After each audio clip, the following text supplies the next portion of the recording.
Bienvenue dans l'émission La vérité de l'Évangile avec Andrew Wommack, un ministère d'enseignement qui se concentre sur l'amour et la grâce inconditionnelle de Dieu. Vous n'avez pas besoin que Dieu vous donne quoi que ce soit. Il vous faut simplement puiser dans ce que Dieu a déjà placé à l'intérieur de vous. Nous en demandons toujours plus à Dieu, alors qu'en vérité, vous l'avez déjà, vous n'avez pas besoin de plus de quoi que ce soit. Ce dont vous avez besoin, c'est d'une révélation de ce que vous avez déjà. Et maintenant, voilà Andrew. Bienvenue dans notre émission La vérité de l'Évangile. Je continue à enseigner la série que j'ai intitulée « Vous l'avez déjà » et dont le sous-titre est « Alors cessez de courir après ». Les gens demandent à Dieu des choses qu'il a déjà données. Et vous savez, j'ai beaucoup utilisé cette illustration. Mais lorsque je prêche ce message dans une église, il m'arrive souvent de donner ma Bible à quelqu'un et de demander, vous voyez cette personne qui a ma Bible sur ses genoux? Comment devrais-je réagir si elle me demandait, pourrais-je avoir votre Bible? Si vous me demandez de vous donner quelque chose que je vous ai déjà donné, comment voulez-vous que je réponde à une telle demande? Honnêtement, je ne sais pas comment je réagirais dans une telle situation. Je ne dirais probablement rien en me demandant « mais qu'est-ce qu'ils demandent? Qu'est-ce qu'ils veulent dire? Ne se rendent-ils pas compte que je leur ai déjà donné ma Bible? » Si vous demandez quelque chose que vous avez déjà, la personne qui vous l'a donné sera quelque peu abasourdie. Elle ne saura certainement pas quoi dire. C'est très similaire à la réponse que vous recevez de Dieu quand vous dites « Oh Dieu, guéris-moi » et que vous n'entendez rien. Et « Oh Dieu, bénis-moi » et « Oh Dieu, donne-moi des finances » et vous suppliez Dieu pour recevoir toutes ces choses, mais vous n'entendez rien en retour. Si Dieu pouvait être confus, je crois qu'il le serait. En s'interrogeant « Pourquoi me demande-t-il de faire ce que j'ai déjà fait ?» N'ai-je pas dit, dans 1 Pierre 2, 24, par exemple, que par mes meurtrissures, ils ont été guéris? Ils ont été guéris. Et s'ils ont été guéris, alors ils sont guéris. Pourquoi me demande-t-il de les guérir? C'est parce que nous ne croyons pas que nous sommes guéris. Nous croyons plus à ce que nous ressentons, à ce que le médecin dit qu'à ce que Dieu dit.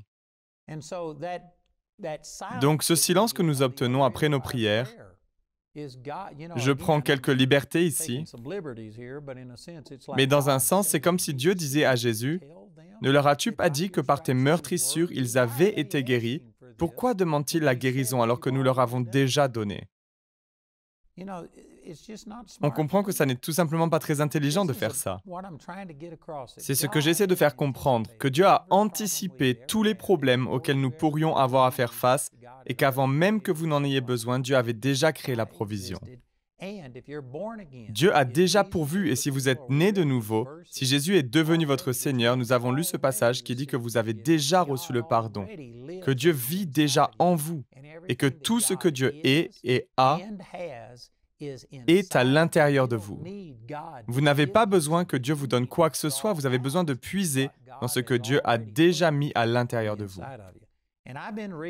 J'ai commencé à lire Éphésiens chapitre 1, mais laissez-moi descendre au verset 15. Et à partir de ce verset jusqu'à la fin de ce chapitre, Paul adresse une prière. Avant que je ne lise cette prière, laissez-moi vous poser une question. Si on vous demandait d'écrire une prière pour les gens qui vivront dans 2000 ans, vous savez, quand Paul a écrit cela, c'était il y a presque 2000 ans. Et nous voici en train de lire sa prière aujourd'hui. Si vous deviez écrire une prière qui s'adresse aux gens qui fouleront cette terre 2 millénaires après vous, comment prierez-vous pour eux? Parce que j'ai entendu tant de gens prier, je peux vous dire ce que la majorité des gens qui regardent cette émission prieraient. Ça ressemblerait certainement à ça. « Oh Dieu, bénis ces gens. Dieu, répands ton esprit sur cette génération. Fais une chose nouvelle. Oh Dieu, souffle. Oh Dieu, agis. » Et la plupart des gens ne feraient que supplier Dieu de faire quelque chose de nouveau, de toucher ces gens. Mais voyons comment Paul a prié. Prêtez l'oreille à ce qu'il dit. Paul ne prie pas pour que Dieu fasse quelque chose, pour qu'il répande son esprit, pour qu'il agisse. Non, il prie pour que Dieu leur montre ce qu'il a déjà fait. C'est totalement différent. La plupart d'entre nous demandent à Dieu de faire quelque chose qu'il n'aurait pas encore fait. Paul priait pour que nous ayons une révélation de ce que Jésus a déjà fait. Il a déjà pourvu à tout. Au verset 15, il dit « C'est pourquoi moi aussi, après avoir entendu parler de votre foi dans le Seigneur Jésus et de votre amour pour tous les saints, je ne cesse de dire toute ma reconnaissance pour vous lorsque je fais mention de vous dans mes prières. Je prie que le Dieu de notre Seigneur Jésus-Christ, le Père de gloire, vous donne un esprit de sagesse et de révélation qui vous le fasse connaître. Quelqu'un pourrait dire, eh bien, juste là, il demande à Dieu de leur donner de la sagesse. Si vous le prenez dans son contexte, le verset 8 dit, Dieu nous l'a accordé avec abondance en toute sagesse et intelligence. Dieu le leur avait déjà donné. À la nouvelle naissance, vous recevez la pensée de Christ dans votre esprit. 1 Corinthiens chapitre 2, verset 16 le dit. Vous avez déjà la pensée de Christ, vous avez déjà la sagesse. Il prie simplement pour que Dieu fasse ressortir cette sagesse. Si vous considérez le contexte, vous pouvez le voir. Il prie donc pour que Dieu vous donne un esprit de sagesse et de révélation qui vous le fasse connaître. Et regardez au verset 18, « Je prie qu'il illumine les yeux de votre cœur. » En d'autres termes, il s'agit de prier pour mieux comprendre ce que Dieu a déjà fait. Il ne prie pas pour que Dieu les touche, fasse une chose nouvelle, répande son esprit, leur donne la foi, leur donne une nouvelle onction ou fasse quelque chose jamais fait auparavant. Non, il prie pour que leurs yeux s'ouvrent à ce qu'ils ont déjà. Il parle des yeux de votre cœur. Le mot pour cœur ici est le mot grec dianoia. Et il signifie pensée profonde. Ce n'est pas quelque chose de superficiel. Il ne s'agit pas seulement d'une connaissance intellectuelle, mais d'une connaissance du cœur. Je prie qu'il illumine les yeux de votre cœur pour que vous sachiez quelle est l'espérance qui s'attache à son appel. À nouveau, par le passé, j'ai enseigné sur ces phrases pendant 30 minutes à 1 heure chacune. Je les survole rapidement, mais il faut que les yeux de votre cœur s'illuminent pour que vous sachiez quelle est l'espérance qui s'attache à son appel. Nous participons à son appel, à son ministère. Je le représente, vous le représentez, Christ. Nous sommes en union avec lui. C'est juste extraordinaire. J'aimerais avoir le temps d'enseigner sur ces vérités. Et quelle est la richesse de son glorieux héritage au milieu des saints? Certaines personnes, quand elles pensent à la gloire de Dieu, veulent s'imaginer le trône dans le ciel. Elles veulent s'imaginer l'arc-en-ciel qui entoure le trône, tous les anges, les 24 anciens, la mer de cristal, les multitudes. Et toutes ces choses sont bonnes et elles ont leur place. Mais il est question ici de vos yeux qui peuvent être ouverts à la richesse de son glorieux héritage au milieu des saints. Je ne nie pas que le ciel est un endroit génial. La gloire de Dieu est au ciel, mais la gloire de Dieu est aussi en vous. 2 Thessaloniciens chapitre 2 dit que c'est à cela qu'il vous a appelé par notre évangile, pour que vous possédiez la gloire de notre Seigneur Jésus-Christ. Vous avez dès maintenant la gloire de Dieu dans votre esprit. Et certains d'entre vous ont le réflexe de se regarder comme si vous pouviez la voir là, dans votre miroir. Elle n'est pas dans votre corps physique. Elle n'est pas dans vos pensées, à moins que vous n'ayez renouvelé votre intelligence et que vous n'ayez puisé de cette gloire en renouvelant vos pensées. Mais la gloire est dans votre esprit né de nouveau. Vous avez la gloire de Dieu. L'héritage est au milieu des saints. Il est dit dans Romains chapitre 8, il me semble que c'est au verset 18, « J'estime en effet que les souffrances du temps présent sont sans proportion avec la gloire qui doit être révélée en nous. » Non pas seulement à nous, mais en nous. Vous avez déjà la gloire de Dieu. Et quand nous arriverons au ciel, nous aurons un corps glorifié et une âme parfaite, une intelligence qui n'aura aucune limite. Et la gloire qui est déjà en vous agira à ce moment-là à travers vous, dans tous les domaines. Mais vous l'avez déjà en vous. Elle ne sera pas seulement révélée à vous, mais en vous. Romains chapitre 8, verset 18. Vous avez la gloire de Dieu. Cet héritage est au milieu des saints. Si pour une raison quelconque vous deviez la remplacer, si vous pouviez simplement annuler la gloire qui est en vous, la puissance, l'héritage, les glorieuses richesses de cet héritage, si vous pouviez d'une façon ou d'une autre effacer ou annuler tout cela et qu'il fallait le remplacer, cela mettrait le ciel en faillite de devoir remplacer ce qui est déjà à l'intérieur de vous. Vous avez reçu cette gloire en vous, mais elle ne vous apportera rien si elle reste piégée dans votre esprit et si elle ne se manifeste pas au travers de votre âme. Si vous ne savez pas ce que vous avez et si vous ne la laissez pas agir dans votre corps, si vous n'agissez pas en conséquence, elle ne vous sera d'aucun bénéfice. Mais un jour, nous arriverons au ciel et cette gloire nous sera révélée et je crois que c'est l'une des raisons pour lesquelles Dieu va devoir essuyer des larmes de nos yeux. La plupart des gens pensent que c'est à cause des souffrances que nous aurions eu à endurer dans cette vie, que nous devons nous traîner jusqu'au ciel, Et quand nous y arrivons enfin, nous allons tous pleurer parce que la vie sur terre aura été si difficile. Mais je crois qu'il se pourrait aussi que lorsque nous nous tenons devant le Seigneur et que tout d'un coup nous recevons un corps glorifié, une pensée renouvelée et que nous comprenons ce que nous avions à l'intérieur de nous pendant tout ce temps, que nous avions la gloire de Dieu, que nous avions la même puissance qui a ressuscité Jésus d'entre les morts à l'intérieur de nous et que nous avons souffert de maladies, d'arthrose, de telle ou telle douleur et que nous avons supporté tout cela alors que nous avions la gloire de Dieu à l'intérieur de nous à chaque instant.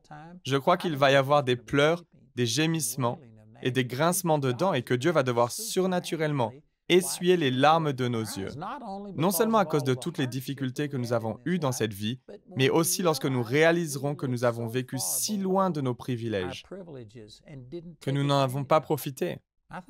Je pense qu'il va y avoir des pleurs et des gémissements et que Dieu va devoir essuyer les larmes de nos yeux. Donc dans ce 18e verset, il prie pour que vous puissiez voir quelle est la richesse de son glorieux héritage au milieu des saints. Et au verset 19, et quelle est l'infinie grandeur de sa puissance qui se manifeste avec efficacité par le pouvoir de sa force envers nous qui croyons. Cette puissance, il l'a déployée en Christ quand il a ressuscité et l'a fait asseoir à sa droite dans les lieux célestes, au-dessus de toute domination, de toute autorité, de toute puissance, de toute souveraineté et de tout nom qui peut être nommé, non seulement dans le monde présent, mais encore dans le monde à venir. Il a tout mis sous ses pieds et il a donné pour chef suprême à l'Église, qui est son corps, la plénitude de celui qui remplit tout en tous. À nouveau, je pourrais prendre chacune de ces phrases, chaque verset, et les développer un à un.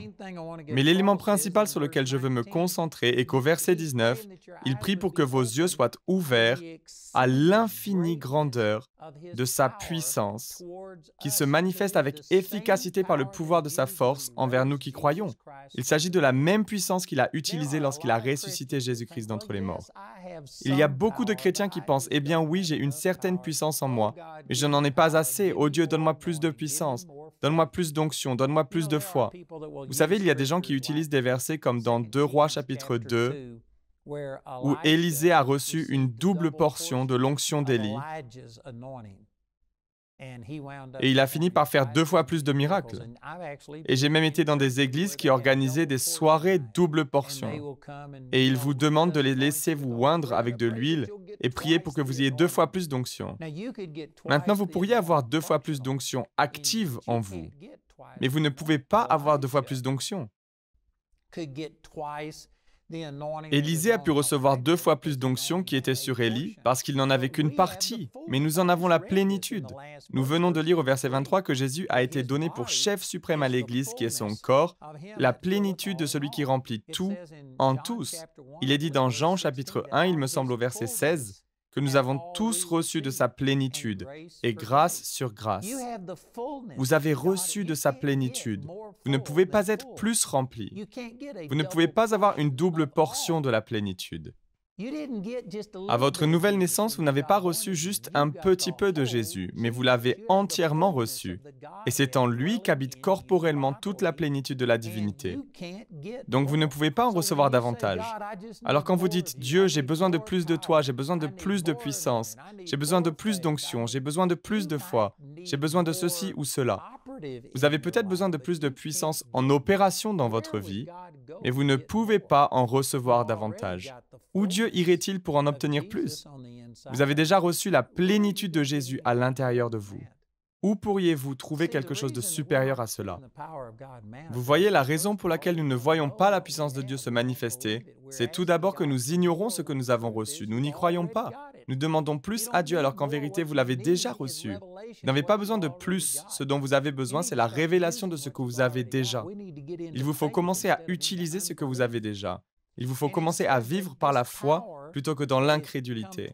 Et il est dit que cette puissance qui se manifeste envers nous est la même puissance qu'il a déployée en Christ quand il l'a ressuscité. Vous savez, je ne sais pas vraiment comment expliquer cela, mais si vous pouviez connecter la puissance de Dieu à une sorte de compteur qui pourrait la mesurer, comme un de ces compteurs à aiguilles qui se balancent de droite à gauche. Imaginons que l'on puisse, d'une manière ou d'une autre, mesurer la puissance de Dieu. Je crois que la création de l'univers a été quelque chose d'extraordinaire. Mais c'est loin d'être aussi grand que la résurrection de Jésus d'entre les morts. Cette puissance ferait dérailler le compteur. Et l'une des raisons pour lesquelles je crois cela, c'est parce que lors de la création, il n'y avait aucune résistance. Rien n'indique que Satan existait à cette époque. Il était encore Lucifer, un ange oint qui travaillait pour Dieu, et non contre lui. Il n'y avait pas d'ange déchu. Il n'y a pas eu de résistance à la création. Mais je peux vous garantir qu'à la résurrection de Jésus, Satan a mobilisé tous les démons de l'enfer.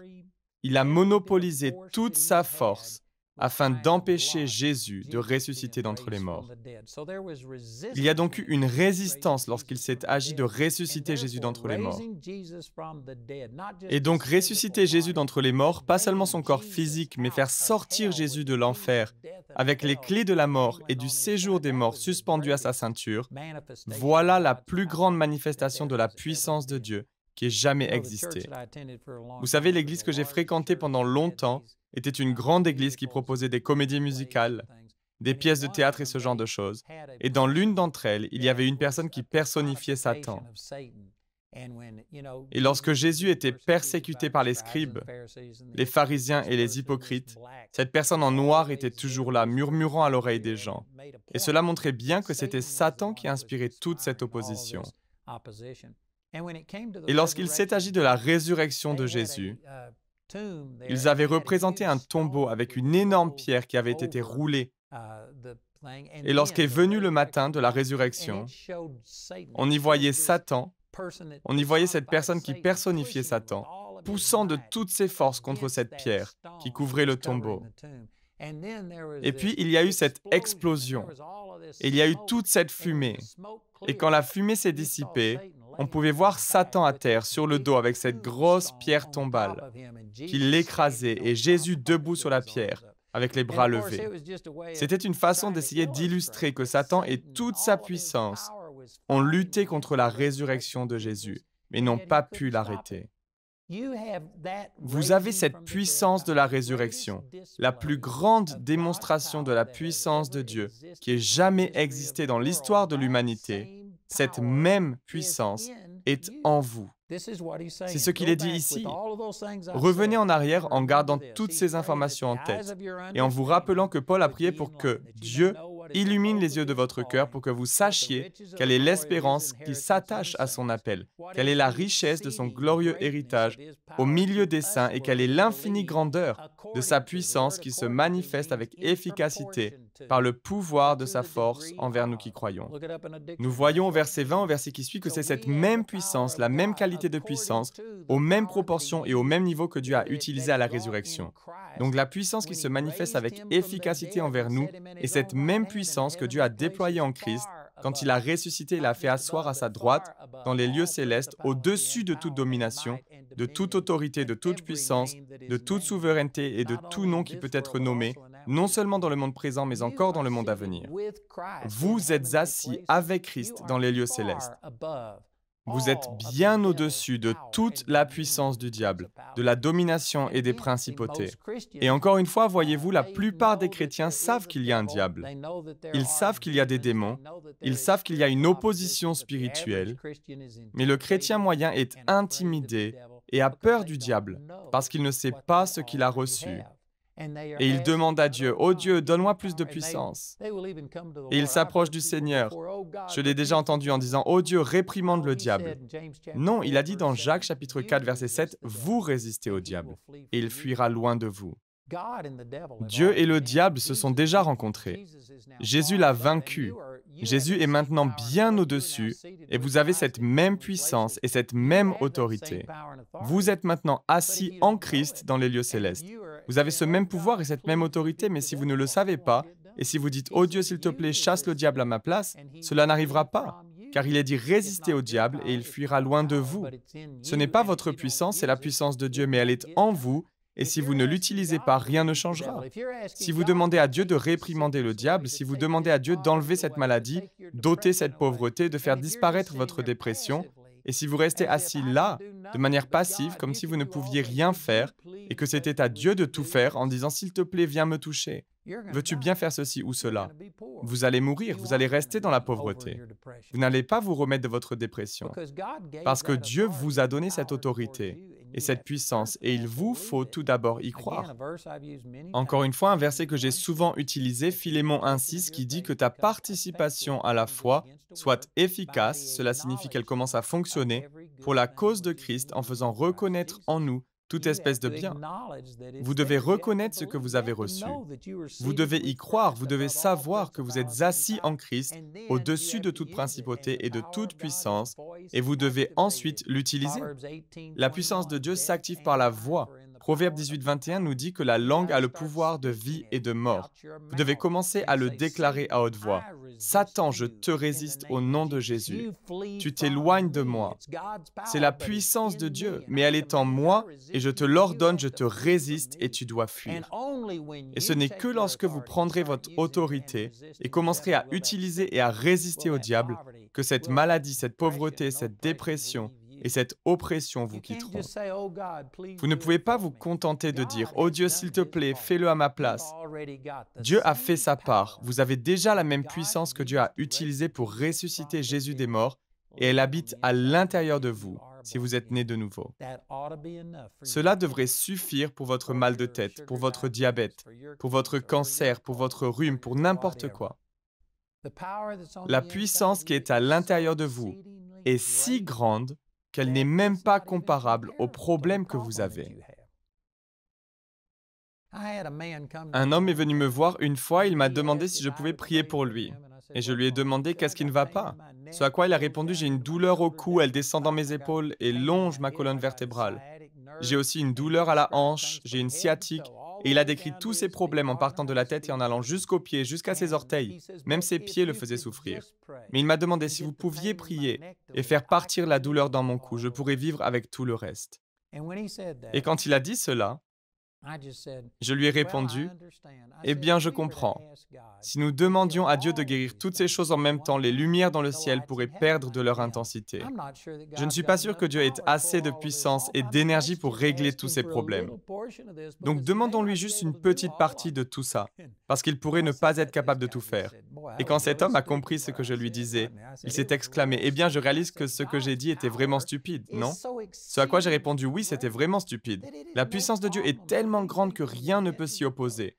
Aucune des douleurs que vous ressentez de la tête aux pieds. » Nous avons une femme dans notre école biblique, elle est venue à l'une de nos conférences cette année, et j'ai oublié le nombre exact, mais il y avait plus de 50 problèmes diagnostiqués dans son corps avec lesquels elle vivait. Et saviez-vous qu'elle est maintenant dans notre école biblique, et je lui ai parlé la semaine dernière, et j'oublie maintenant, mais je pense qu'il y a peut-être une ou deux choses dont elle est encore en train de s'occuper. En quelques mois seulement, plus de 50 problèmes diagnostiqués dans son corps ont été guéris. Dieu ne manque pas de puissance. La puissance qui est en vous est la même que celle qui a ressuscité Jésus-Christ d'entre les morts, et elle est plus que suffisante pour répondre à n'importe lequel de vos besoins. Mais vous devez d'abord reconnaître que vous l'avez et arrêter de demander à Dieu de vous donner quelque chose que vous avez déjà. Commencez à le remercier pour ce qu'il vous a donné. Commencez à utiliser votre puissance, commencez à l'accepter et le diable fuira loin de vous. Je n'ai plus de temps aujourd'hui, mais je continuerai cet enseignement demain. Je vous encourage à écouter notre annonceur, va vous expliquer comment obtenir cet enseignement. Il y a, il me semble, 6 parties à cette série, et vous pouvez vous procurer les CD ou les DVD. N'hésitez pas à vous procurer notre matériel, écoutez notre annonceur, il vous donnera toutes les informations nécessaires. Appelez ou écrivez-nous aujourd'hui et rejoignez-moi demain dans un nouvel épisode de La Vérité de l'Évangile. Le programme d'aujourd'hui fait partie de la série « Vous l'avez déjà ». Nous espérons que ce message vous a béni. Notre ligne téléphonique est ouverte aux heures indiquées à l'écran. Appelez-nous si vous avez des questions sur ce programme, si vous avez besoin de prière ou si vous désirez commander l'un de nos enseignements. Vous pouvez nous contacter au numéro qui s'affiche à l'écran. Ce programme a été rendu possible grâce au soutien financier de nos partenaires. Si vous souhaitez devenir partenaire, vous pouvez le faire en appelant ces numéros.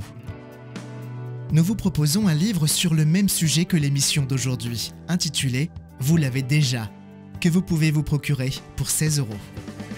Les 30 émissions de cette série sont disponibles en DVD pour 22 €. Vous pouvez également vous les procurer en CD pour la somme de 15 €.